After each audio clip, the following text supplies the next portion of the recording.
ariko umunsi hagize uwibeshya akatwishoraho ntabwo azasubira aho yaturutse. Tuzamugumana hano yaba muzima yaba atari muzima.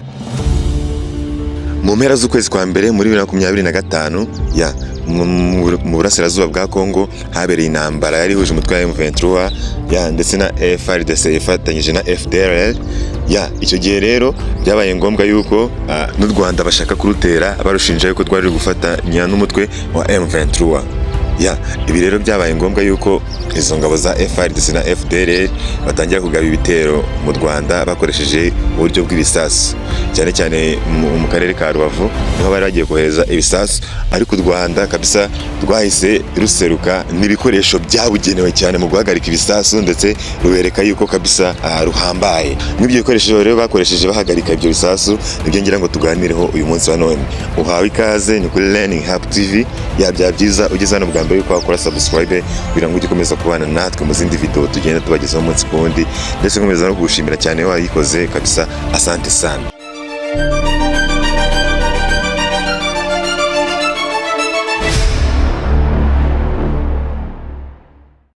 Kimwe mu bikoresho rero bakoresheje hari icyitwa DK50 Sky Dragon 50 Systems. Iki ni ikimodoka cyabugenewe mu guhagarika ibisasu, ndetse kikaba ari ikimodoka cyakozwe n'uruganda rw'Ubushinwa rwitwa China North Industries Corporation. Iyi modoka rero yashyizwe ku isoko bwa mbere muri 2017, ndetse igurwa n'u Rwanda ndetse n'igihugu cya Maroc icyo gihe. Igiciro rero cy'ibisasu bya Sky Dragon 50 ni hagati ya miliyoni 10 kugeza kuri miliyoni 20 z'idolari. Urumva yuko zisaga hafi miliyari z'amanyarwanda zirenga. Rero ibi bisasu, izi modoka ziba zifite ibitwaro bihagarika misile mu kirere, aribyo bita Rwanda Air Defense System.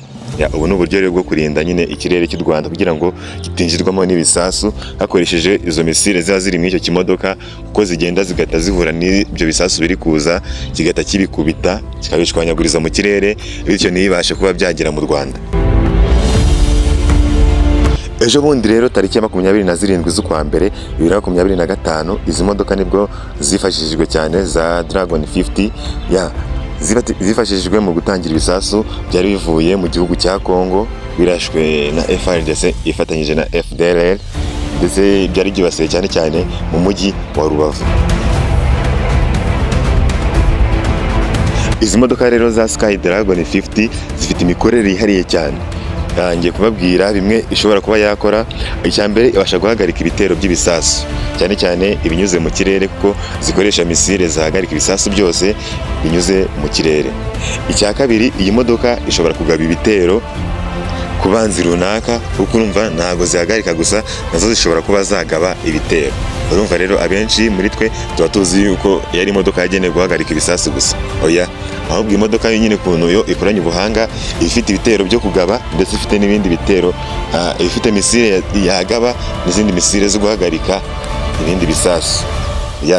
Ikindi kandi izi modoka zifite icyo bita radari, zigenzura ahantu hose hari ibisasu. Iyi modoka agace kose igezemo ishobora kugenzura igahita imenya ahantu hari ibisasu ndetse n'aho bitari. Ikindi kandi ikamenya n'aho biri guturuka bikiri mu birometero, cyane cyane kuko igisasu akenshi kijya kuba cyahagurutse nacyo kabisa misile ihagarika cya gisasu yahagurutse, ndetse igahita ibisikana ku buryo biri buze guhurira mu kirere. Iyo misile kiba cyarekuye ntabwo ishobora kuba yahusha, ntabwo bishoboka. Igiciro rero cy'iyi modoka ntabwo kigeze kimenyekana, cyane cyane kuko Ubushinwa niho cyakorewe, bashyigize ibanga kabisa, ukimenya n'ubu ugiye kukigura. Ikindi kandi tugomba kumenya ko izi modoka za Sky Dragon 50 Systems, izi modoka ntabwo zikoreshwa mu rugamba gusa, ahubwo zihora zikora, kuko isaha n'isaha ntabwo wamenya ahantu igisasu cyaba cyaturutse, ntabwo wamenya ko umwanzi yagiye gutera u Rwanda. Izi modoka rero zihora ziri maso kugira ngo igisasu kiri buze kigishwanyaguriza mu kirere, kuko urumva ibyo bisasu byari guturuka muri Kongo. Iyo biza izo modoka ntabwo bari kubanza ngo bazizane, ahubwo zo zari ready kugira ngo zihite zibihagarika. Urumva yuko nyine naho ubwo n'ubuhangange bwayo bukomeye cyane, kuba ihora iri maso igihe cyose. Aya amakuru yone naguteguriye ku kimodoka cya DK50 Sky Dragon 50 Systems ya kabisa. Ubwo bushakashatsi bwayikozeho, reka ngushimire yewe uko urebye iyi video kabisa. Nakubisaba ko wakora subscribe cyangwa iyi video niba ikunejeje ugaduha like, comment ndetse ugasharinga n'abandi bataramenya byinshi kuri iyi modoka nabo bakaza kubimenya. Ndetse nkomeza no kugushimira cyane wakoze subscribe kabisa, asante sana.